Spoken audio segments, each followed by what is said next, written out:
오늘 우리에게 주시는 하나님의 말씀은 요한계시록 2장 8절부터 11절까지입니다. 신약성경 요한계시록 2장 8절부터 11절까지의 말씀, 신약성경 400페이지가 되겠습니다. 요한계시록 2장 8절부터 11절까지입니다. 제가 봉독하겠습니다. 서머나 교회의 사자에게 편지하라. 처음이며 마지막이요 죽었다가 살아나신 이가 이르시되 내가 네 환난과 궁핍을 알거니와 실상은 네가 부요한 자니라.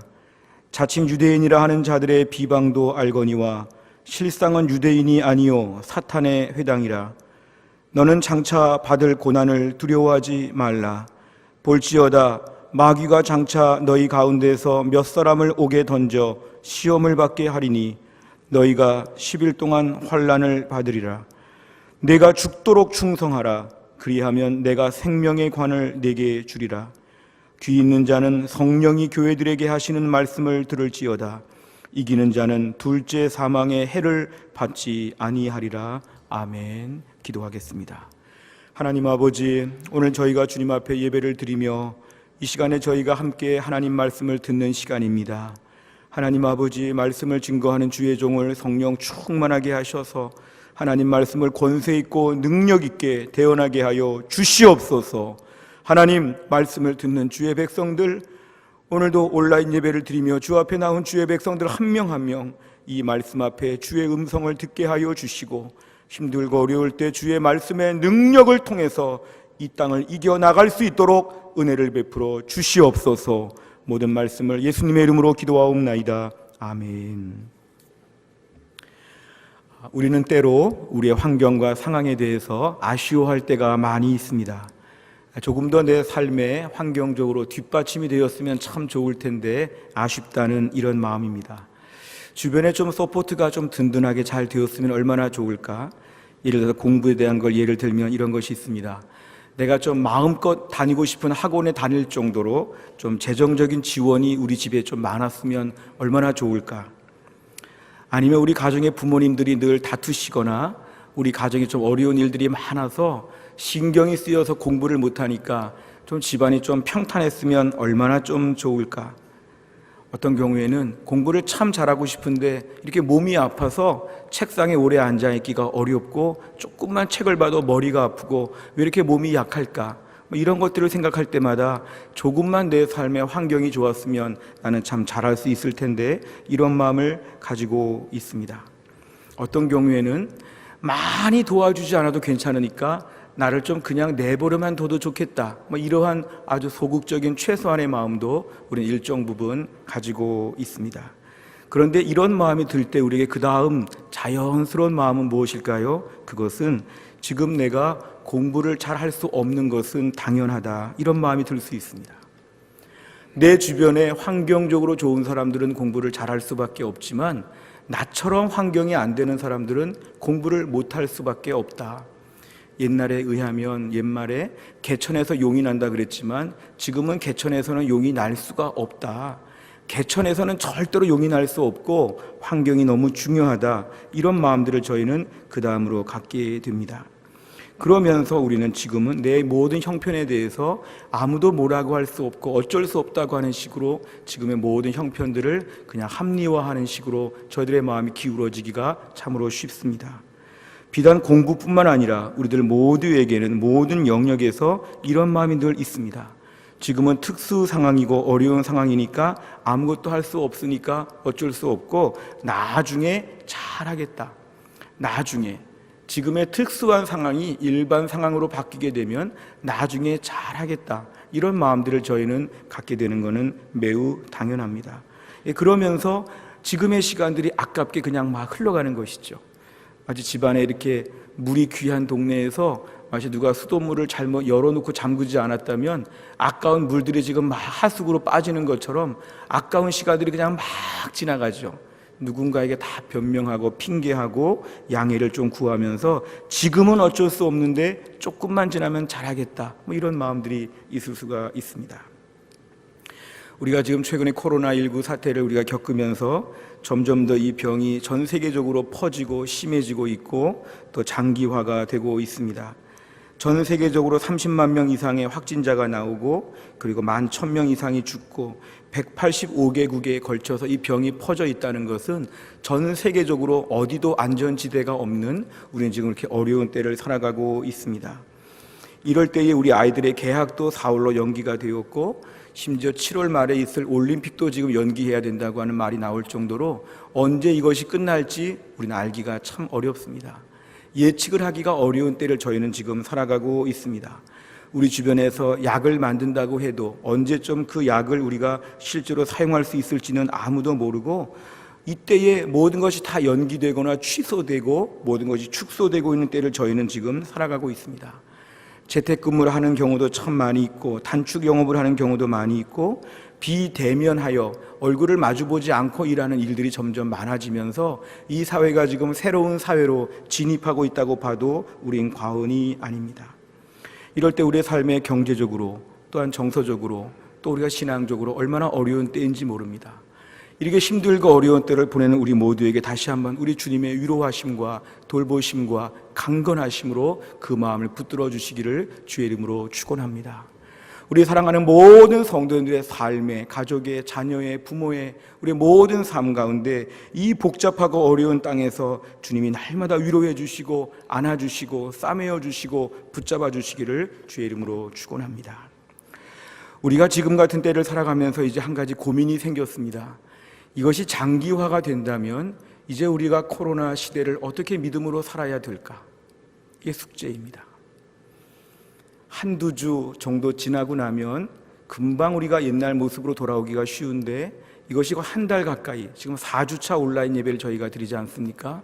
장기화가 될 때는 이제 우리에게도 코로나 시대의 신앙생활은 어떻게 해야 될까에 대해서 새로운 고민을 저희는 해야 될 때가 됐습니다. 이것이 끝날 때까지 신앙생활을 보류하고 이것이 끝날 때까지 예배를 중지하고 모든 모임들을 다 멈춘 채 그냥 마냥 끝나기만을 바란다는 것은 이제 그 도를 지금은 지나쳤다고 볼 수 있습니다. 그래서 우리는 이럴 때 이 고난 중에 이 환난 중에 어려움 중에 어떻게 하나님을 섬겨야 될지 우리는 이 부분에 대하여 하나님의 음성을 듣는 것이 매우 필요합니다. 오늘 저희가 이런 차원에서 서머나 교회 이야기를 함께 나누고자 합니다. 이 서머나 교회는 특별히 서머나 지역에 있는 교회인데요, 지금의 터키 서부 지역의 이즈미르라고 하는 그 지역에 있던 고대 도시에 있는 교회였습니다. 원래 주전 400년경에 헬라 제국의 알렉산더의 후계자들에 의해 세워진 그런 도시였는데요, 이 도시는 당시에 무역의 중심지, 교역의 중심지가 되었기 때문에 거의 에베소 다음으로 매우 각광을 받는 그런 도시였습니다. 당시 학자들에 의하면 인구가 한 20만 명 정도, 당시 사회 인구 20만 명이면 매우 큰 도시였습니다.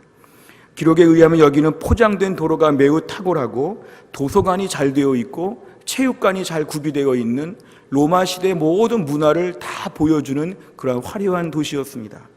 더군다나 이 도시는 황제 숭배에 앞장섰던 지역이었기 때문에 이 로마 입장에서는 너무도 좋아했던 도시였습니다. 그러니까 어찌 보면 더 좋은 시설들, 더 좋은 것으로 많이 이 도시를 채워줬을지도 모릅니다. 그러니까 당시에 이 서머나 그러면은 황제 숭배에 앞장섰기 때문에 별명이 뭐냐면 신전의 관리자, 그러니까 황제, 로마 황제 숭배에서 매우 중요한 역할을 감당하는 관리자 같은 그러한 도시다. 이럴 정도로 바로 이 도시는 매우 유명하고 또한 로마 황제의 중심지가 되었습니다. 그런데 당시의 모든 도시들이 그랬지만 어두운 면이 있었는데 이 도시는 영적으로 매우 어두운 도시였습니다. 이 도시는 하나님을 믿기가 어려운 도시였습니다. 우리 생각에는 도시가 크고 사람이 많고 편리한 편의시설이 갖추어져 있으니까 여기 살면 참 좋겠다 할 수 있지만 마치 롯의 시대의 소돔과 고모라처럼 이 도시는 무엇보다도 신앙생활이 매우 어려웠던 도시였습니다. 그 이유는 황제 숭배의 중심지였기 때문에 여기에서 하나님을 믿는 것은 매우 어려웠습니다. 매우 어려웠습니다. 마치 우리가 불교가 아주 심한 나라에서 예수 믿기 어려운 것처럼 황제 숭배가 아주 심한 도시였기 때문에 여기서 예수 믿는 건 너무 어려웠습니다. 당시 이런 인사말이 있었지요. 로마의 황제가 우리의 주님이십니다. 이렇게 고백하면 그 인사말을 듣는 사람은 반대로 이렇게 얘기하죠. 역시 우리 주님은 황제입니다. 그러니까 이것이 인사말입니다. 우리가 오늘날 안녕하세요, 굿모닝 인사하듯이 황제가 우리의 주님이십니다. 그러면 주님은 우리의 황제입니다. 이게 인사말에 아주 오가는 말이었죠. 당시 기독교인들한테도 이렇게 인사하죠. 황제가 우리의 주님이십니다. 그러니까 인사를 하면 기독교인들이 거기에 어떻게 답변하냐면 우리 주님은 예수님이십니다. 이렇게 말합니다. 그러니까 벌써 사람을 만났을 때 인사말에서부터 예수 믿는 사람은 표가 나고 매우 반역죄인인 것처럼 이렇게 취급을 받았죠. 우리 주님은 황제입니다. 이렇게 말해야 되는데 우리 주님은 예수 그리스도이십니다. 그렇기 때문에 당시에는 엄청난 박해가 교회에 이어지게 되었습니다. 근데 거기다가 또 설상가상으로 이 서머나 지역에 있던 유대인 공동체, 당시 유대인 공동체는 지중해 연안에 많은 도시에 흩어져 있었는데요, 디아스포라 유대인들이라고 말하죠. 그런데 이 서머나 지역에 있었던 그러한 유대인들은 유난히 이 교회를 핍박하였습니다.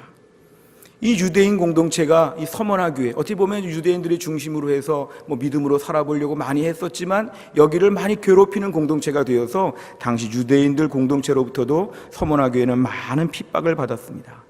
그렇게 하나님을 잘 믿는다고 했던 유대인들, 구약을 자랑하고 모세를 자랑하고 아브라함의 자손이라고 매일 자랑했던 이 유대인들이 이 서머나 교회에 가장 큰 핍박을 주게 되었다는 것입니다. 그러니까 서머나 교회는 참 어렵죠. 로마 정부로부터 어려움을 당하고 또 같은 혈연 집단인 유대인 공동체도 어려움을 주고, 게다가 이 교회는 가난한 교회였습니다. 특별히 서머나 지역이 아주 부유한 도시였고 부자들이 많은 도시였는데 그 부자들이 많은 도시에서 가난한 사람들이 주로 모이는 교회. 그러니까 이 교회는 벌써 무시를 받을 수밖에 없죠. 당시 서머나 지역에서 교회 다닙니다 그러면 아주 가난하구나, 아주 가난한 사람들이 모여있는 거기 교회구나, 이렇게 생각을 할 정도로 어려운 교회가 되었습니다. 그러니까 이들은 경제적으로도 훨씬 더 어려움 가운데 있었고 신앙을 지키기도 매우 어려웠고 너무 고난 속에 있었습니다.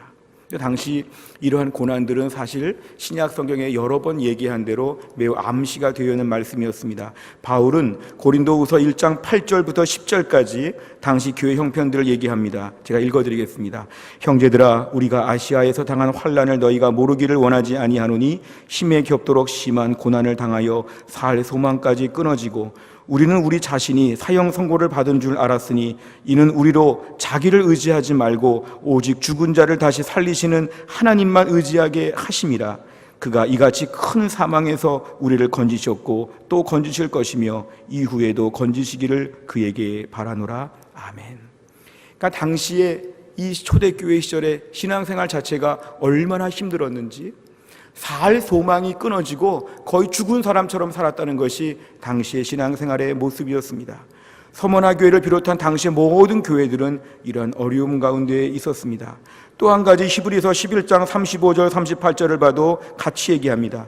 여자들은 자기의 죽은 자들을 부활로 받아들이기도 하며 또 어떤 이들은 더 좋은 부활을 얻고자 하여 심한 고문을 받되 구차히 풀려나기를 원하지 아니하였으며 또 어떤 이들은 조롱과 채찍질 뿐 아니라 결박과 옥에 갇히는 시련도 받았으며 돌로 치는 것과 톱으로 켜는 것과 시험과 칼로 죽임을 당하고 양과 염소의 가죽을 입고 유리하여 궁핍과 환난과 학대를 받았으니 이런 사람은 세상이 감당하지 못하느니라. 그들이 광야와 산과 토굴과 토굴에 유리하였느니라. 아멘. 그러니까 당시의 교회 성도들이 얼마나 어려움을 많이 겪었는지를 우리는 알게 됩니다. 우리가 초대교회 이후에 지금까지 사실 교회는 늘 시험과 핍박 속에서 교회가 진행되고 있다는 걸 분명히 알아야 합니다. 두 가지 중에 하나이죠. 하나는 뭐냐면 겉으로 매우 무섭게, 거칠게, 잔인하게, 무자비하게 우리를 괴롭혀서 예수를 못 믿게 하는 스타일이 있죠. 오늘날도 IS 지역 같은 데 가서 보면 예수를 믿는다고 하면은 아주 우리에게 매우 비참하게, 아주 그냥 비참하게 사형을 내리기도 하고 아주 그냥 그 종족들이 다 몰려와가지고 집을 불태우기도 하고 이러한 식의 아주 잔인한 이런 박해 방법도 있지만, 아니면은 교묘하게 겉으로는 부드럽게 말하면서도 속으로는 박해와 규제가 많아지는 것이 이 말세지대의 현실입니다. 우리가 오늘 너무 낭만적으로 보면 안 됩니다. 한때 교회는 낭만적으로 봤습니다. 우리가 세상에게 잘하면 세상이 교회를 좋아할 것이다. 세상이 좋아할 만한 것들을 많이 하면 교회가 인정을 받을 것이다. 근데 결정적으로 마지막에 딱 갈라지는 라인이 있는데 그 막다른 길이 바로 뭐냐면 예수 믿고 구원받는 것은 세상이 끝까지 거부합니다. 세상은 예수님에 대하여 좋게 말할 수 있지만 그 예수님의 사랑, 그 예수님의 희생, 그 예수님의 봉사 이쪽에 치중하지, 세상은 막다른 골목에서 예수님의 십자가만 믿어야 구원받는다고 하는 우리의 가장 중요한 얘기 앞에서는 세상은 거칠게 흥분합니다. 오늘날 사회가 그렇습니다. 우리가 교회가 아무리 착한 일을 많이 해도, 교회가 아무리 인정받을 만한 일을 많이 해도 이 구원의 문제에 있어서만큼은 세상과 하나가 될 수 없다는 걸 우리는 분명히 알아야 합니다. 어떤 분들은 여전히 이렇게 얘기하죠. 교회가 잘못해서 그렇지, 교회가 좀 잘했으면 세상이 좋아할 텐데. 다 좋아하죠. 예수님을 좋아할 수 있지만, 예수님의 다른 것을 좋아할 수 있지만, 예수님의 십자가 얘기만 하면 세상은 막 흥분하고 거칠게 반발하죠. 너무 기독교가 편협하다는 것이죠. 그냥 그런 얘기하지 말고 그냥 많이 섬겨주고 봉사해주고 그냥 희생을 좀 많이 하고 좋은 사회 만들어 보면 종교가 할 일을 다 했지. 종교는 신념만이 있지, 이 종교가 무슨 내세가 있고 무슨 죽고 나서의 문제가 있고 무슨 구원이 있느냐, 기독교의 그런 얘기는 다 빼라. 그러니까 오늘날 카톨릭이나 일부 자유주의 신학에서는 예수님의 십자가의 복음을 다 뒤로 감추지요. 앞에다가 뭘 내세웁니까? 어려운 사람 도와주고 착한 일 많이 하고 좋은 얘기 많이 하고 즐겁게 해주고 재밌게 해주고 힐링해주고 위로해주고 다니죠. 복음 얘기는 끝까지 꺼내지도 못하고 다른 거 많이 하다가 원래 교회는 이런 것이야. 복음은 다 괜찮아. 심한 경우에 WCC 같으면 불교 믿어도 구원받을 수 있어. 다 똑같은 것이야. 뭐 이런 식으로 나가는 것이죠. 우리가 분명히 알아야 될 것은, 정신을 똑바로 차려야 될 것은 뭐냐면 기독교는 이 사회 가운데 핍박 속에 있다는 것입니다. 변하지 않는 것은 2000년 기독교 역사의 두 가지 중에 하나죠. 거칠게 핍박하거나 부드럽게 핍박하거나 이것이죠. 옛날 일제시대 때 우리 주기철 목사님이 신사참배 거부하니까 매일매일 밤마다 목사님을 붙잡아다가 채찍으로 때리고 막 괴롭히고 고문하고 막 못살게 굴다가 마지막에 목사님을 회유하려고 맛있는 밥상을 차려놓고 마음껏 먹으라고 하면서 먹을 때에 신사참배하는 것처럼 이렇게 만들어놔서 목사님이 발길질하면서 거부했다는 이야기 우리가 알고 있죠. 두 가지 중에 하나죠. 모질게 때리면서 핍박하면서 괴롭히거나, 아니면 부드럽게 타이르면서 그러니까 그렇게 유달리 예수 믿지 말고 우리와 함께 편하게 예수 믿어, 이 회유하는 것이죠. 우리가 이 둘 중에 한 가지 상황에 늘 놓여 있다는 걸 저희는 잊어버리면 안 됩니다. 그래서 우리는 지금 같은 시기가 믿음으로 살기가 참 어려울 때입니다. 이럴 때 우리가 교회 다닌다 이런 말하기가 참 어려울 때이죠. 사실 교회적으로 볼 때 한 명의 성도가 만들어지는 게 얼마나 어려운 일인 줄 아십니까? 교회 안에서 성도 한 명 만드는 거 굉장히 힘듭니다. 예수를 믿기도 어렵지만 예수 믿는 사람을 온전한 주님의 제자같이 변화시켜가는 과정은 정말 어려운 과정입니다. 거칠고 험악하고 기도할 줄도 모르고 내 성격 부리고 내 마음껏 사는 못된 이 모든 기질이 있는데 예수 믿는 사람답게 변화되는 것은 얼마나 어려운 과정인지 모릅니다. 그렇게 한 명 한 명 예수 믿는 사람들이 만들어지는데요, 이 시대는 그런 것을 굉장히 싫어하죠. 이런 것을 광신자라고 하죠. 하나의 교회가 세워지기가 얼마나 어려운지 모릅니다. 한 지역의 교회 하나가 굳건하게 세워지는 게 얼마나 어려운지 모릅니다. 한국교회 80% 이상이 지금 교회가 다 어렵고 힘들다고 하는 때예요. 교회 하나가 잘 세워지는 건 매우 귀한 일이죠. 근데 이 시대는 교회가 잘 세워지는 걸 좋아하지 않습니다. 교회가 자꾸 약해지기를 이 시대는 원하고 있는 때이죠. 이럴 때 우리가 코로나 시대를 맞이했기 때문에 교회는 몇 배로 더 어려워지게 되었습니다.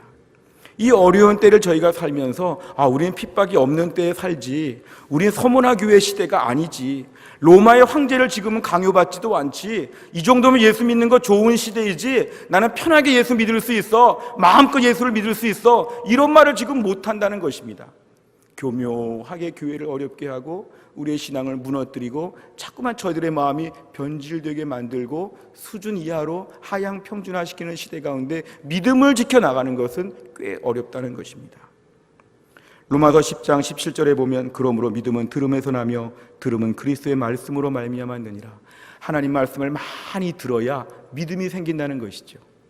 하나님 말씀 많이 들어서 함께 교회에 모여서 말씀 공부하고 제자 훈련 받고 양육 세미나 받고 말씀 공부 계속하면서 듣게 되니까 믿음이 막 자라야 되는데 지금 이런 기회가 다 차단되었습니다. 히브리서 10장 24절 25절 서로 돌아보아 사랑과 선행을 격려하며 모이기를 피하는 어떤 사람들의 습관과 같이 하지 말고 오직 권하여 그날이 가까움을 볼수록 더욱 그리하자. 성경은 우리에게 자꾸 모여가지고 교제하고 모여서 기도하고 모여서 예배드리고 모여서 은혜 받으라고 자꾸 강조하는데 지금은 모일 수가 없는 분위기로 바뀌었다는 것이죠. 이게 우리에게는 굉장히 큰 고난과 시련과 환난의 때라는 걸 우리는 분명히 알아야 합니다. 서머나 교회만의 문제가 아니라 해송교회도 오늘날 동일하게 어려운 시대를 맞이했다는 걸 우리는 분명히 알아야 한다는 것이죠. 이럴 때 우리들의 마음에 어떤 마음이 들기 쉬울까요? 지금은 코로나가 심하니까 지금은 신앙생활 잘할 수가 없어. 나 원래 옛날에 신앙생활 참 잘했는데 지금은 신앙생활 잘할 수가 없어. 근데 어쩔 수 없어. 세상의 이치야. 지금은 다 이렇게 예수 믿어야 돼. 코로나가 끝나면 나는 참 잘할 텐데 아직 코로나가 안 끝났잖아. 그러니까 나는 신앙생활도 잘할 수가 없어. 그러니까 지금은 신앙생활 그냥 폐업이야. 신앙생활 중지야. 지금 아무것도 안 해. 나 주일날 교회도 안 갈 뿐더러 평일날 기도도 안 하고 성경도 안 보고 우리 교회 식구들하고 연락도 하나도 안 해. 나 지금 아무것도 안 해. 매일 가족끼리 집에서만 모여가지고 집에서 밥만 먹어. 이렇게 우리가 말한다면 잘못된 것이죠. 지금 같은 시기에는 우리의 믿음의 공장에서 불량품이 나오기가 쉬울 때입니다. 그 전에 기도를 이 정도 하던 분들이 지금 이렇게 한두 주 아니면 한 달 가까이 이렇게 막 되니까 기도가 막 무너져요. 기도가 참 어색하네. 기도하기가 힘드네. 그 전에 큐티도 하고 막 이랬던 분들이 큐티가 안 되네. 어수선한데 매일 뉴스만 보니까 뭐 누가 죽었다더라, 어느 나라가 어렵다더라, 마음이 산란한데 무슨 큐티가 되겠어? 큐티도 안 하고. 교인들하고 이렇게 반갑게 연락하는 것도 다 안 하고 우리들의 마음의 신앙에 불량품이 나오는 때가 바로 지금이라는 것이죠. 우리 믿음의 선조들은 6.25 전쟁 때도 믿음으로 열심히 살았습니다. 제가 최근에 로이드 존스 목사님의 전기를 많이 봤는데요. 2차 대전 때 1940년, 41년 독일군이 영국에 막 공습을 하고 수백 대의 전투기가 런던을 폭격할 때도 그 런던에서 예배드리고 함께 신앙 공동체가 있어서 어제는 런던에서 700명이 죽었대. 런던에서 오늘은 1,400명이 죽었대. 그 와중에 교회가 많이 무너졌대, 폭격으로. 그 와중에 성도들이 신앙생활하고 말씀 공부하고 예배드렸다는 것이죠. 우리가 오늘날 분명히 알아야 될 것은 요즘 같은 시기가 내 신앙생활에서 불량품을 만들어내는 그러한 시기가 될 수 있다는 것을 깜짝 놀란 마음으로 알아야 됩니다.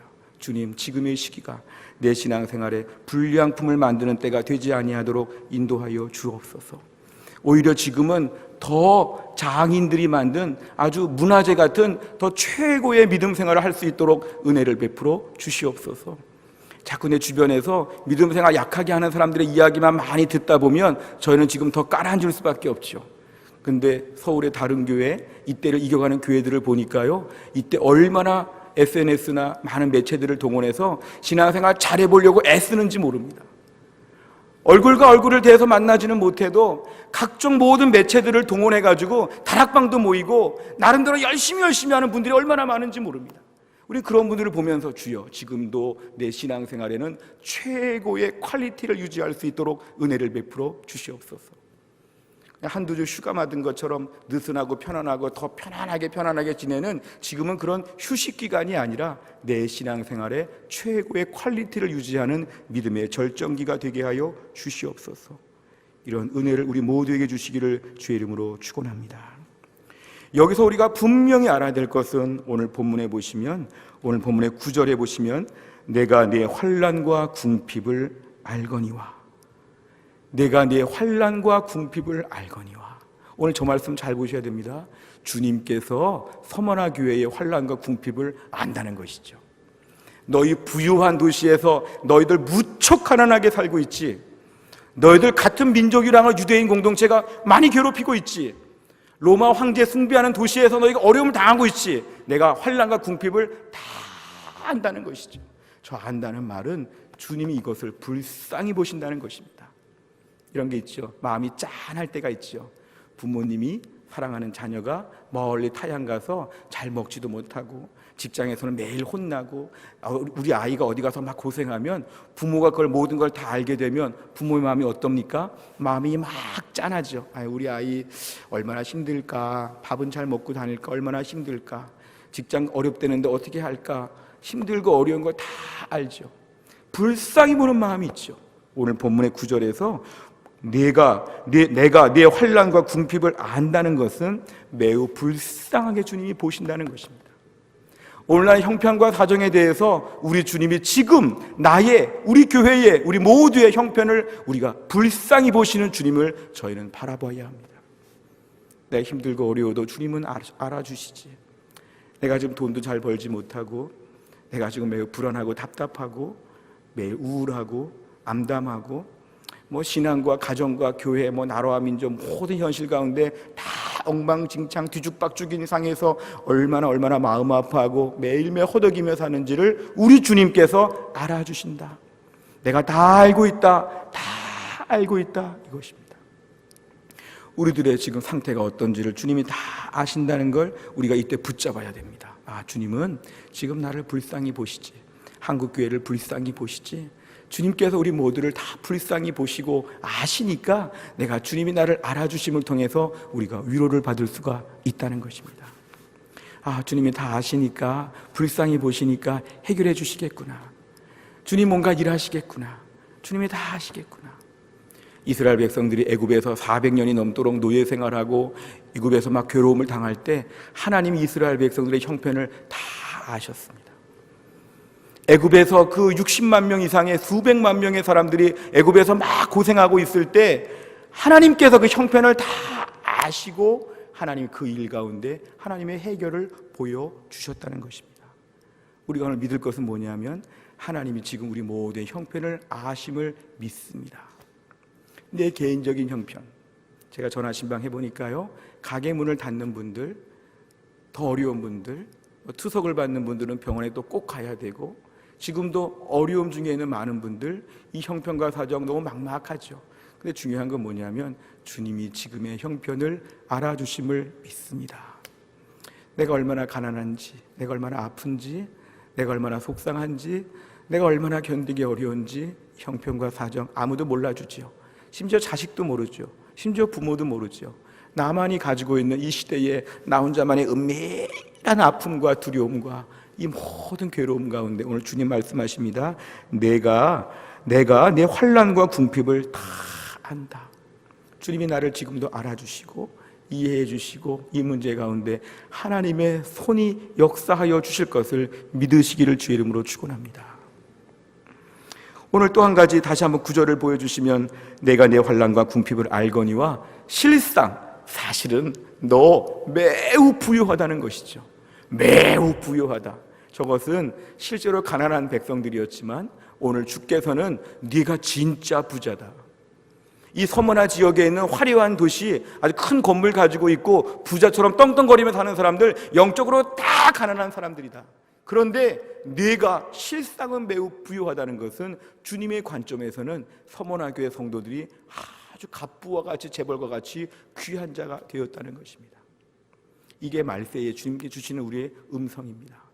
우리 형편과 사정이 지금 매우 어렵고 힘든 가운데 있지만 이 가운데 주께서 우리를 어떻게 보십니까? 실상은 네가 부요한 자니라.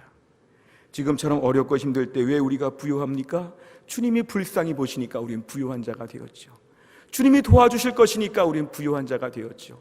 주님이 함께 계시니까 금은보와 재물은 없어도 내 몸은 좀 약해도 불안하고 어려운 땅에 살고 있어도 주님이 나와 함께 계시기 때문에 믿음의 사람은 이렇게 말하죠. 실상은 내가 가장 부요한 자인 줄로 믿습니다. 지금 같은 때 가장 가난하고 가장 초라해 보이는데 주의 음성을 들으며 이렇게 말씀하시죠. 너는 그래도 예수 믿잖아. 너는 그래도 하나님의 자녀잖아. 너는 그래도 주님의 사랑을 지금 받고 있잖아. 그러니까 네가 지금 가장 부요해. 너 지금이 제일 인생에서 어려운 때라고 내가 인생에서 지금 가장 부요한 때를 내가 누리게 하여 줄 것이야. 주께서 우리에게 말씀하시는 것이죠. 지금은 가장 가장 가난할 때, 가장 어려울 때, 가장 못 살 때가 아니라 지금은 가장 부여할 때가 될 줄을 우리는 믿어야 합니다. 그래서 믿음의 사람들은 지금의 형편 가운데도 낙심하지 않습니다. 왜냐하면 내 앞에 주님이 이렇게 말씀하시기 때문에 그렇죠.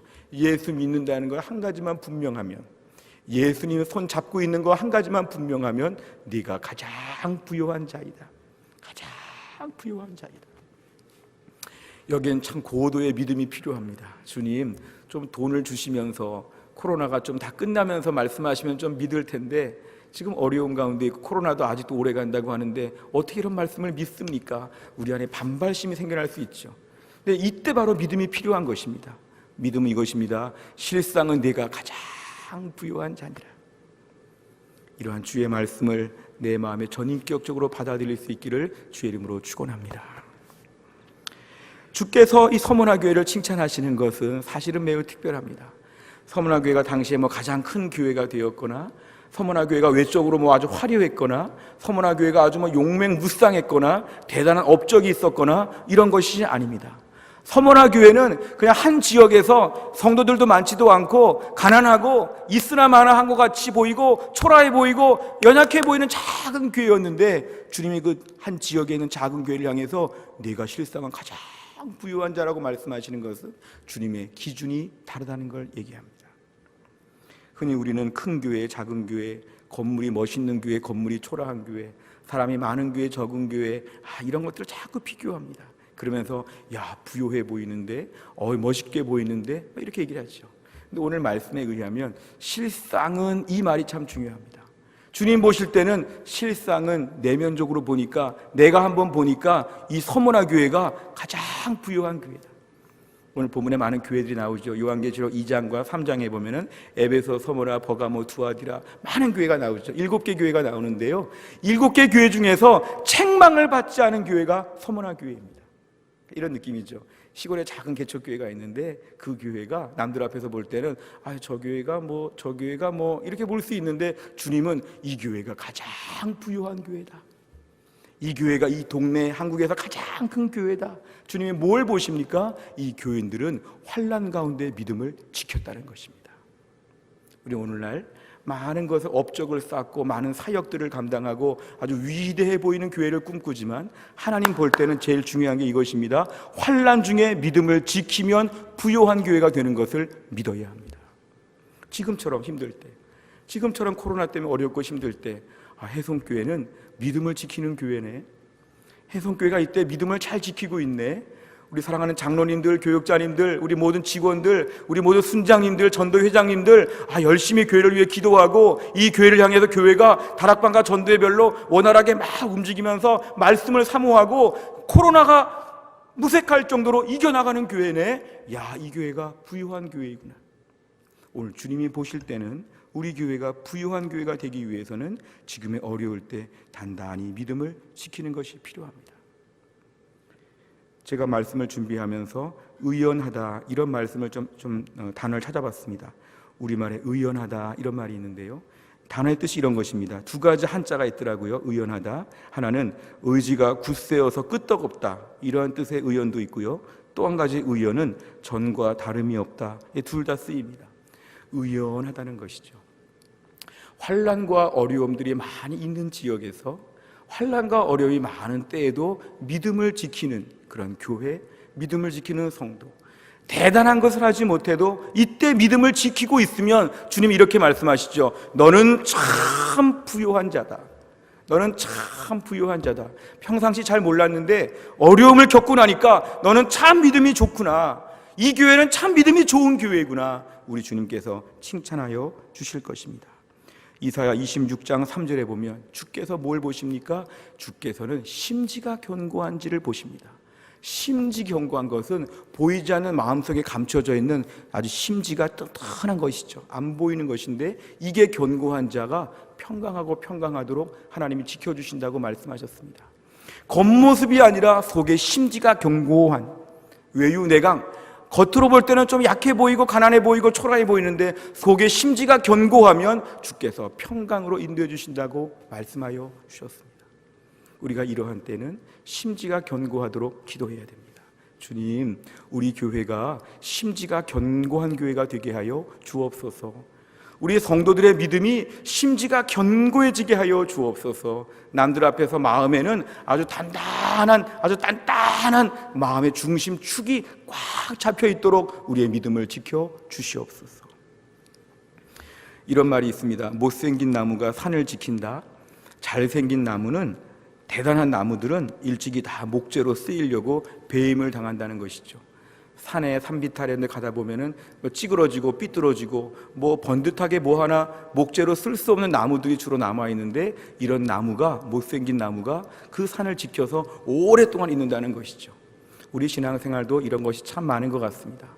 내가 믿음 생활 아주 화끈하게, 아주 멋있게, 훌륭하게, 믿음 생활 아주 멋있게 이렇게 하는 게 중요하지 않고, 어려운 때를 지켜보니까 어려운 때에는 우리의 믿음이 대단하지 아니하도록 자리를 지키고 꿋꿋하게 하여 주시옵소서.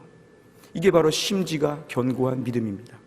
웬만한 어려움이 와도 이때를 감당할 만한 믿음.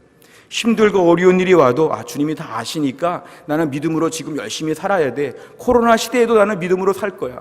나는 코로나 시대에도 믿음으로 열심히 주님을 섬길 수가 있겠어. 나는 믿음을 지켜야지.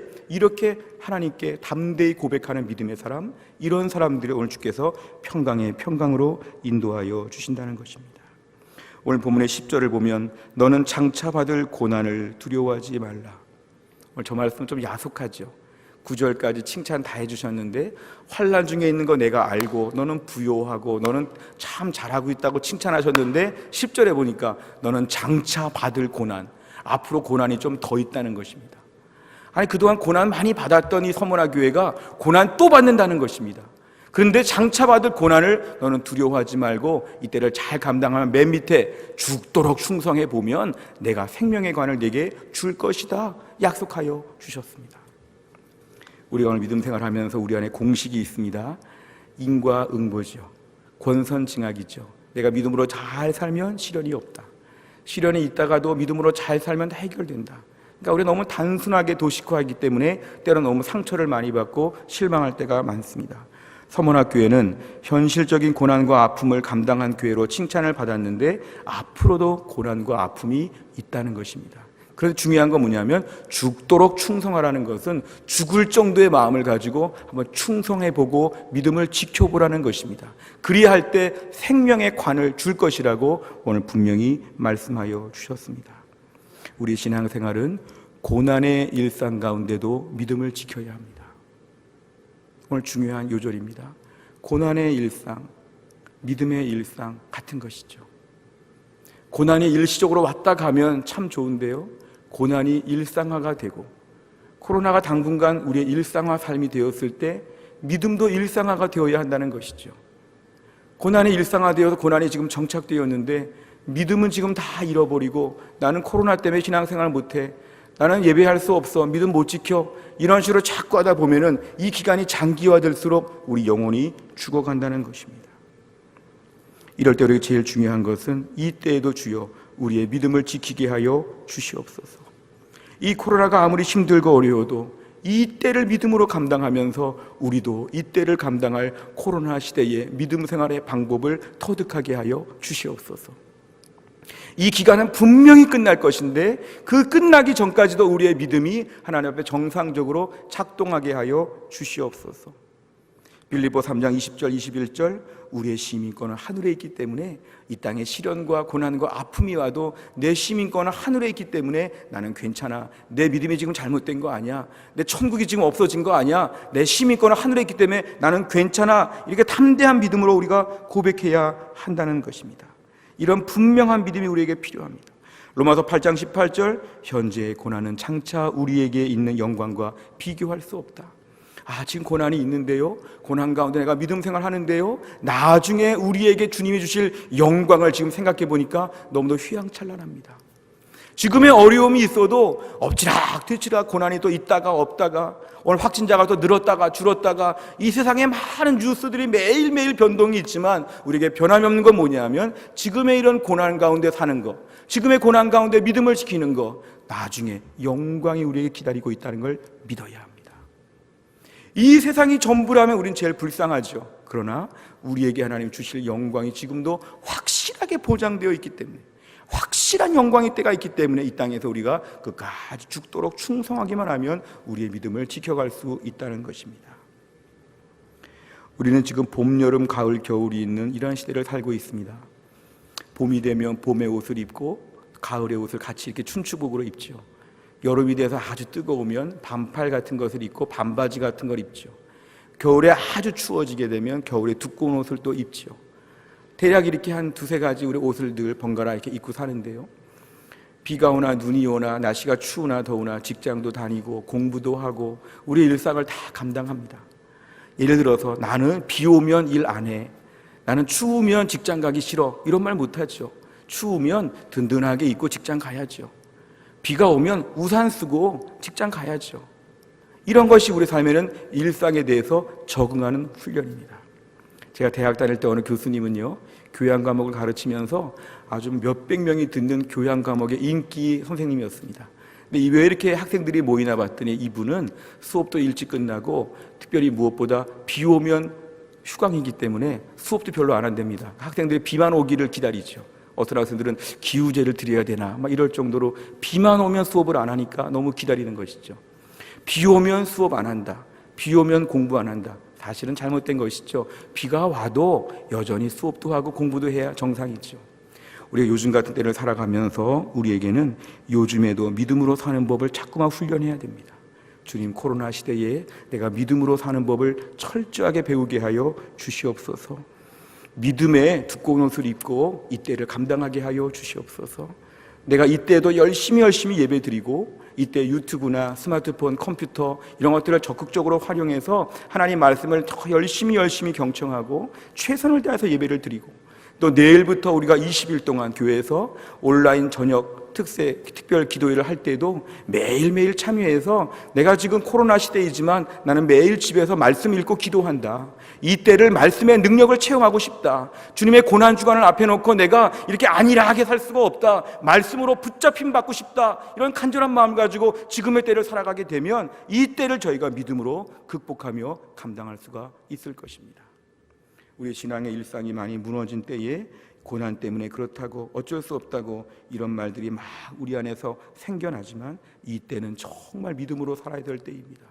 코로나 시대에는 코로나 때에 맞는, 코로나 계절에 맞는 믿음의 옷을 꺼내 입고 이 때에도 불구하고 내 신앙의 경주를 잘 감당해야지만 우리에게 믿음을 지킬 수가 있습니다. 무엇보다 이 기간 동안에 저희가 믿음을 지키고 변함없는 주님을 변함없이 섬길 수 있는 신실한 주의 백성 다 될 수 있기를 주의 이름으로 축원합니다. 기도하겠습니다. 아버지 하나님, 감사합니다. 오늘도 저희가 함께 예배를 드리며 이 고난의 때에 어떻게 믿음의 일상을 지켜야 되는지, 어떻게 믿음을 묵묵히 감당해야 되는지 서머나 교회 말씀을 함께 나누었습니다. 하나님 아버지, 힘들고 어려운 때가 지나갈 때에 이 환난과 어려움 가운데 주님 모든 걸 다 아시고 불쌍히 보신다는 걸 믿고 주여 이때에 우리의 믿음을 지키게 하여 주시옵소서. 이것이 언제 끝날지 빨리 끝나기를 간구하고 있지만 이것이 언제 끝날지 알지 못하는 이때에라도 우리의 믿음이 하나님 아버지 쇠하지 않게 하여 주시고 믿음의 기둥들이 허물어지지 않게 하여 주시고 개인과 교회의 믿음과 우리의 신앙생활의 모든 것이 더 철저해지는 기간이 될 수 있도록 하나님이 함께하여 주시옵소서. 우리의 믿음을 흔들고 넘어뜨리고 핍박과 환난과 공격이 많이 있다고 할지라도 개인의 믿음들이 더 꿋꿋해질 수 있도록 하나님이 함께하여 주시고 우리 교회에 속한 모든 성도들의 믿음 하나하나가 더 견실해질 수 있는 은혜의 날들이 될 수 있도록 하나님이 함께하여 주옵소서. 내일부터 20일 동안 저희가 저녁마다 하나님 말씀을 같이 읽으며 기도하는 시간을 통해서 교회가 말씀으로 십자가 앞에 예수님 앞에서 더 튼튼해지는 은혜의 기간이 되게 하여 주시고 바라기는 우리가 부활절이 다가옵니다. 하나님 아버지, 부활절 예배 전까지 모든 것이 잠잠해져서 영광스럽게 다시 사신 부활의 주님을 감격스럽게 다 모여 예배할 수 있도록 우리에게 은혜를 베풀어 주시옵소서. 모든 말씀을 예수님의 이름으로 기도하옵나이다. 아멘.